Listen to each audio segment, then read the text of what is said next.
Good morning, everyone. Welcome back to Esoteric Ramblings. I'm Jesse Arnold, and today I'm bringing you my review of Loki, Episode 4. Welcome back to the channel, everyone. Today is my review of Loki, Episode 4, titled The Nexus Event, which really got my interest up when I saw that, because clearly that's a thing that they've been worried about happening in this show. And something that the whole TVA has been created to prevent Nexus events. So I was really curious to see what they were going to set up as the Nexus event in this show. That said, I will give a spoiler warning before I get into specific details about the show. I just really want to address a couple things up front that, again, just the overall filmmaking style and quality of the show is just absolutely incredible. Just the details from the kind of retro vintage style look of the TVA itself, the alien planets and the different worlds we're visiting and all this stuff, the effects with the portals and the time looping and all this stuff. I really enjoy the way this show has been creating and portraying those visuals. It's really cool, and really enjoying it. Of course, Tom Hiddleston and Owen Wilson are absolutely killing it as Loki and Mobius. Really enjoying their performances. I even like, I like all the performances, but, even side characters who are in almost every episode, or maybe in every episode, but not as heavily featured, with Ravonna Renslayer and, Agent, B15, I think, is the time variant officer. They're both doing fantastic portrayals in their jobs in their portrayals of these characters, that even though they don't have a lot to do, I'm really invested in them, and I just really enjoy that. All that to come down to, I believe it's is it Sophia Di Matteo, the actress playing Sylvie, as we learned last episode. Sylvie is her name, the Loki variant, the female Loki variant. I think she's doing a phenomenal job. She's playing a good...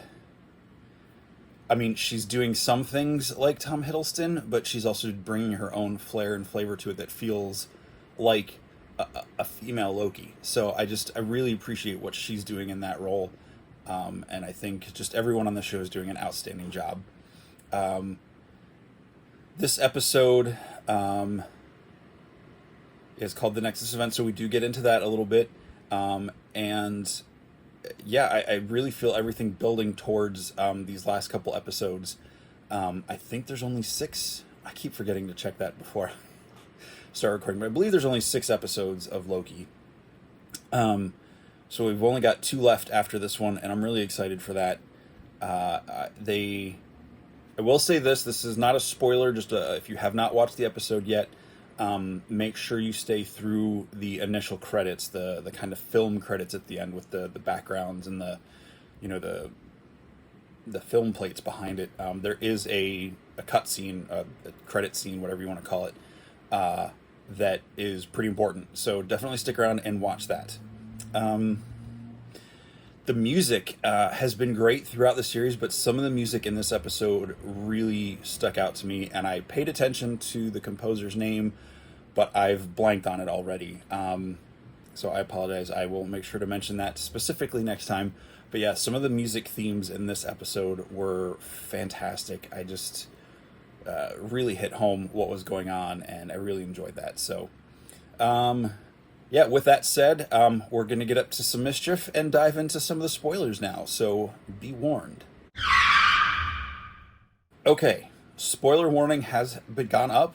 If you are still watching this and don't want this episode ruined for you, stop watching now, because I'm going to talk about all the details of this episode, or I will be talking about details of this episode. I don't know if I'll get all of them.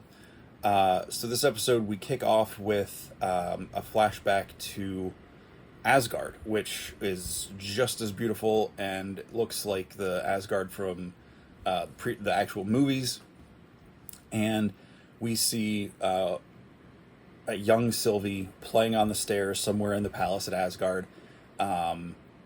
with ships and little like wooden statues, and she's doing her own, like playing with her own action figure adventure of I can't remember, was the dragon and a Valkyrie slaying the dragon and all this stuff. So playing with one of the myths of the Asgardians and everything. And then the TVA shows up, and she's young, she's preteen maybe. The TVA shows up with Ravonna as one of the agents, one of the soldiers or troops, officers. Well, I can't remember what they call them, but like with the helmet and the gear and everything. And they arrest her for crimes against the sacred timeline and drag her into the TVA. And you see her get put through all the paces that Loki went through, the signing everything you've said, passing through the portal to verify that you're not a robot, or at least part a robot. And it's just so ominous and threatening. You know, it's kind of funny with Loki getting to see him put in his place, but watching a child go through it was heartbreaking. Like, it was just like, this is just a kid. Even if she does turn up to be a bad guy, like, it's just a kid at this point. And yeah, she gets put on trial, and she escapes. And then we cut back to her and Loki on Lamentus as they're awaiting to be destroyed by this world, and she's sharing her backstory and how she just, figured out how to move, and she grew up hiding in apocalypses. And it's kind of a tragic life, way worse than our Loki's life. And it's just it was a really interesting way to show her development, why she wants to, and give her motivations to why she wants to bring the TVA down. And yeah, they get rescued. Well, not rescued so much as recaptured, because they cause a Nexus event. That's the Nexus event. They're talking. There's clearly a deep bond forming, and Loki reaches his hand out and touches her hand, or puts his hand on her shoulder, and it causes the spike to start growing in the TVA. So that's what draws them there, and they get rescued / recaptured. And we see that agent or officer, troop, whatever, B-15, agent B-15 she's the guard that's been with them the whole time. She's having problems because she had been enchanted. And we now know that being enchanted awakens the memories of the character or the person, because they're all variants. And now Loki is back in the TVA with this information. So of course he's trying to convince Mobius of this. There's some weirdness going on with Ravonna and Mobius. Like, his weird obsession with her seems to be, not obsession, but weird dedication is, being threatened, or is shaken, because he wants to go see B20, the agent from the Renaissance Fair that they captured, who had been enchanted. And Ravonna's like, oh, she's dead. She went crazy, and she died. So there's all of these seeds of discord start growing within some of our characters in the TVA. B20, she goes in and she takes Sylvie back to the Rox and Cart, or whatever it's called, the supermarket, the Walmart type store. And like, she's like, I want you to show me, prove to me that what you did wasn't a lie, because she has to be able to use her magic. So we double down on the memory she had that she's experiencing, or what she experienced during her enchantment in the previous episodes, to be real. And this has clearly shaken her to learn that she's a variant in the TVA. And things start to fall apart. Mobius steals Ravonna's temp pad, and he learns that Beef 20 was actually still alive. And so it says she's deceased on the temp pad, so they clearly, I'm assuming they executed her. But he's disappointed to learn that Ravonna was in on it, because she's there and takes her away. So they all basically they all end up taking he and Loki, he goes to Loki. Loki tells him the whole spiel about, the memories and that they're all variants and all this stuff. And they get captured. And in the confrontation, Mobius gets pruned. He gets deleted right in front of Loki, which is pretty traumatic and kind of heartbreaking in that moment. It just happens so fast. Then Loki and Sylvie get taken before the actual timekeepers, which we saw at the beginning of the episode. Ravonna goes in to see them, and they're shrouded in mist and darkness. They have glowing red eyes, and they're kind of dark shadows up in like a smoky mist. So this time we get to go in them the second time, and we see them more clearly. We see the details, and the effects on them are great, or the puppets, or whatever it is they did, are fantastic. And the situation quickly, escalates into threats and all of these things, and B-15 shows up, frees Loki and Sylvie, and a fight ensues between them and the other guards and Ravonna, and B-15 is helping them. It ends with the guards pretty much all getting taken out except for Ravonna, and I believe Sylvie throws her sword, and it cuts off one of the heads of the timekeepers, and you learn very quickly that they are animatronics. They are androids. They're robots. They are not real, which makes the whole scanning you as you come in to confirm you're not a robot even more interesting to me. And Loki and Sylvie have this moment. It feels like, there's been accusations or things where Mobius has been accusing Loki of falling in love with Sylvie, which he just thinks is super conceited, to fall in love with a version of himself. And it's interesting because there's definitely a deep bond there. There's definitely an emotional connection between them. Whether it's like a romantic love, I don't know, but like this concern and this deep bond they have is the nexus of it. Like that's the thing that's changing the timelines, is that maybe Loki in a way is finally caring for himself rather than what he thinks he. I don't know. It's a little more philosophical, I think, than I'm prepared to handle at the moment. But or it could just be very surface. But it's a Marvel movie, so it's probably a combination of the two. And he's about to say something to her. Like he's like, "This is all new to me." He's like, "I have to tell you something." And Ravonna jumps up and she prunes Loki, and you watch Loki dissolve very similarly to the way Vision disappears at the end of WandaVision.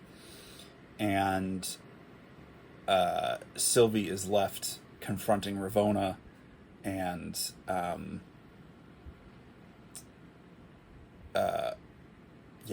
pretty rough. Then we cut to the end scene. Loki wakes up on the ground. He's is this hell? Am I dead?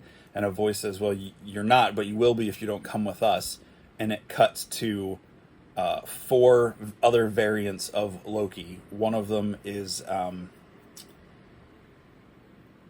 forget his name already. He played the Allegiant General or whatever in Rise of Skywalker, the officer that gets blasted against the screen towards the end of the movie. He looks like the classic old Loki, with the giant horns and kind of the spandex outfit. There's definitely a young kid Loki holding what appears to be, I could be wrong, I think it's a crocodile, not an alligator. I'd have to check I think it's a crocodile. A crocodile Loki in his arms, because it's got the golden horns. And then there's another character which I've not seen before. I believe he's I forget what he's referred to. He's